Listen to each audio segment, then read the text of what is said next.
আসসালামু আলাইকুম। ৪৭তম প্রিলি প্রস্তুতির জন্য খুব ইম্পর্টেন্ট এবং গুরুত্বপূর্ণ প্রশ্ন। তা নতুন প্রশ্ন এখানে যুক্ত করা আছে, প্লাস বিগত সালে বিভিন্ন চাকরি পরীক্ষা আসছিল যেগুলো প্রশ্ন, সেই প্রশ্নগুলো যুক্ত করা আছে এবং বিসিএস এর বিগত সালের প্রশ্নগুলো এখানে যুক্ত করা আছে। সেই প্রশ্নগুলো খুব ইম্পর্টেন্ট ৪৭তম বিসিএস এর জন্য। চলেন শুরু করা যাক। এই প্রথম প্রশ্ন দিয়ে আমরা শুরু করি। প্রথম প্রশ্নটা হচ্ছে যে বাংলাদেশে সকল ধরনের পলিথিন ব্যাগের উৎপাদন, ব্যবহার ও বাজারজাতকরণ প্রথম নিষিদ্ধ করে হচ্ছে ১ মার্চ ২০০২ সালে। প্রথম বাংলাদেশে সকল ধরনের পলিথিন ব্যাগের যে উৎপাদন এবং ব্যবহার এবং বাজারজাতকরণ প্রথম নিষিদ্ধ করা হয় ১ মার্চ ২০০২ সালে। বাংলাদেশের আবহাওয়া পর্যবেক্ষণাগার কয়টা? এটা হচ্ছে ৬১টি। বাংলাদেশের আবহাওয়া পর্যবেক্ষণাগার ৬১টি। ঘন গভীর বনের মাটি সবসময় কি থাকে? আর্দ্র থাকে। ঘন এবং গভীর বনের মাটি সবসময় কি থাকে? আর্দ্র থাকে। আখ চাষের জন্য বৃষ্টিপাতের প্রয়োজন হয় ১৫০ সেন্টিমিটার।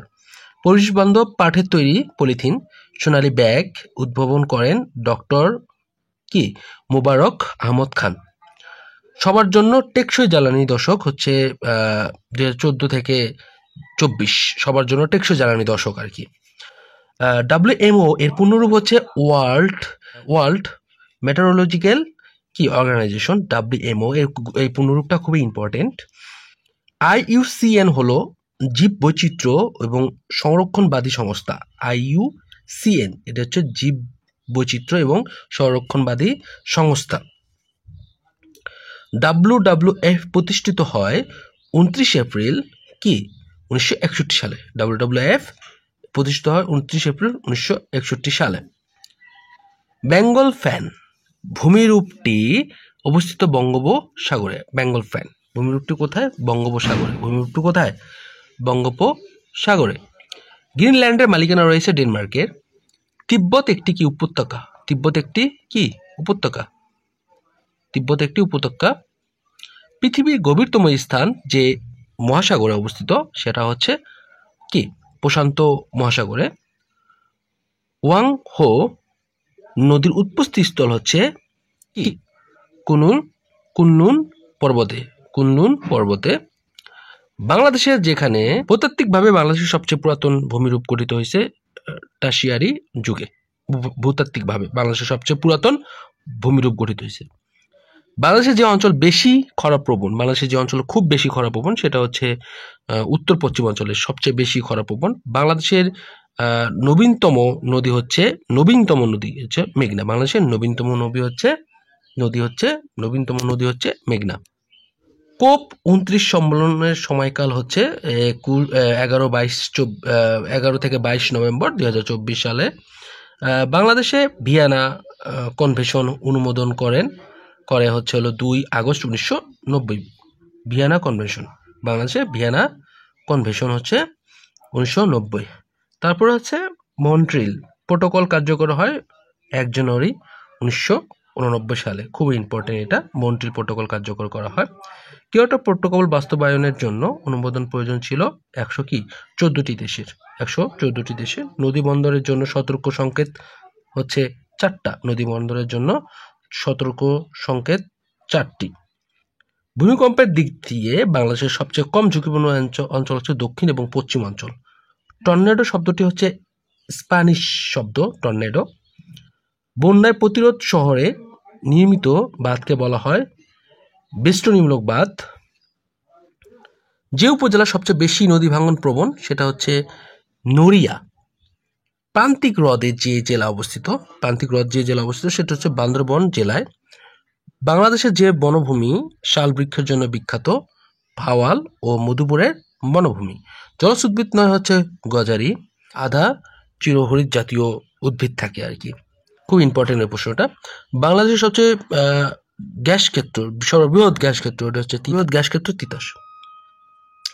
বিশ্বব্যাপী যে অর্থনৈতিক খাত থেকে সবচেয়ে বেশি গ্রিনহাউস গ্যাস নির্গত হয় সেটা হচ্ছে বিদ্যুৎ ও তাপ উৎপাদন।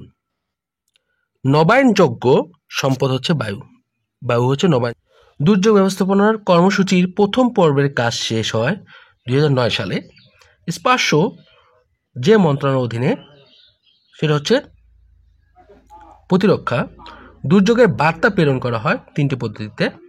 বিগত সালের প্রশ্ন হয় যে এইগুলা যে এখান থেকে শুরু হয়ে, হ্যাঁ, এগুলো হচ্ছে বিগত সালের প্রশ্ন। সো প্রথম প্রশ্ন হচ্ছে বিগত সালের যে বাংলাদেশের সর্ববৃহৎ গ্যাস ক্ষেত্র হচ্ছে তিতাস। বাংলাদেশের প্রথম কয়লা নির্ভর বিদ্যুৎ কেন্দ্র অবস্থিত হচ্ছে বড়পুকুরিয়া, দিনাজপুরে। ডাউকি ফল্ট বরাবর প্রচণ্ড ভূমিকম্পের পর বাংলাদেশের যে নদী গতিপথের যে পরিবর্তন হয় সেটা হচ্ছে ব্রহ্মপুত্র নদী, ডাউকি ফল্ট। ইউরোপীয় ইউনিয়নের সদস্য নয় হচ্ছে আলজেরিয়া। ইউরোপীয় ইউনিয়নের সদস্য নয় আলজেরিয়া। যে দেশটি ইউরোপের বাল্টিক অঞ্চলে অবস্থিত নয় সেটা অস্ট্রিয়া। ইউরোপের ককপিট বলা হয় বেলজিয়ামকে। জলবায়ু উপাদান নয় হচ্ছে কোনটা? জলবায়ু উপাদান নয় হচ্ছে সমুদ্র স্রোত। বিশ্ব পরিবেশ দিবস 5 জুন, খুব important. International union for conservation of nature IUCN এর প্রতিষ্ঠিত হয় আর কি 1984 সালে এবং ফ্রান্সে হয় প্রতিষ্ঠিত।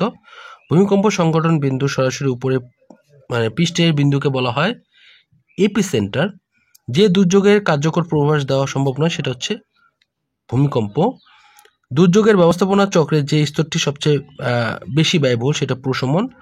UDMC এর পূর্ণরূপ ইউনিয়ন ডিজাস্টার ম্যানেজমেন্ট কমিটি। নিশীথ সূর্যের দেশ নামে পরিচিত নরওয়ে। যে দেশের সাথে বাংলাদেশের আন্তর্জাতিক সীমানা রয়েছে সেটা হচ্ছে মিয়ানমার এবং হচ্ছে ভারতে। লাইন অফ কন্ট্রোল, খুব ইম্পর্টেন্ট, লাইন অফ কন্ট্রোল যে দুটি রাষ্ট্রের সীমান্তবর্তী রেখা চিহ্নিত করে ভারত ও পাকিস্তান। মিয়ানমারের সাথে বাংলাদেশের সীমান্ত রয়েছে 3টা জেলার। কয়টা জেলার? 3টা জেলার। আফ্রিকার সাব সাহারা অঞ্চলকে যে নামে অভিহিত করে সেটা সাহেল। এবং বাংলাদেশের সবচেয়ে প্রাচীনতম বস্তু হচ্ছে পূর্ণবর্ধন। গ্রেট হল হচ্ছে চীনে। নিরক্ষীয় তল থেকে উত্তর মেরুর কৌণিক দূরত্ব বা উৎপন্ন কোণ হচ্ছে 90 ডিগ্রি। তো আজকে এই পর্যন্তই। আগামী ভিডিওর জন্য অবশ্যই সাবস্ক্রাইব করতে হবে আপনাদেরকে।